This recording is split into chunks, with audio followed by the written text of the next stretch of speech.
আমার কোনো ইমাম সাহেব পছন্দ না। যেহেতু আমার বাবা আপনাকে পছন্দ করে নিয়ে আসছে, তাই আমি এই বিয়েতে রাজি হয়েছি। কিন্তু আমার কিছু শর্ত আছে। শর্তগুলো হলো, আপনার ইমামতি ছাড়তে হবে। মুরব্বী, আপনার মেয়ে সব কি বলতেছে? দ্বিতীয় নাম্বার শর্ত হচ্ছে, আপনার এই যে দাড়ি চুল এগুলা কাটতে হবে,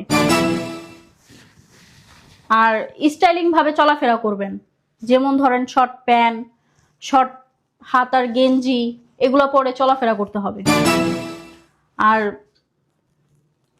আরেকটা কথা হচ্ছে, আমি কোনো বোরখা টোরখা পরে বাইরে বের হইতে পারবো না।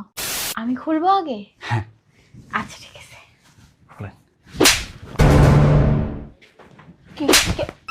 আরে কি করতেছেন? আরে এই নি, আপনি ভাবছেন কি হ্যাঁ আমি আপনার সাথে নোংরামো করব?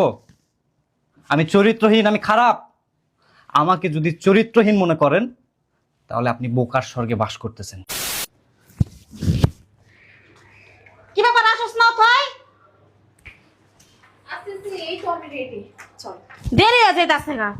শোনো না আপু, ওই যে আমি তোমাকে যে জামাটা দেখাইছিলাম না, ওটা কিন্তু তুমি আজকে আমাকে কিনে দিবা। ঠিক আছে, আগে চল যাই মার্কেটে। চলো।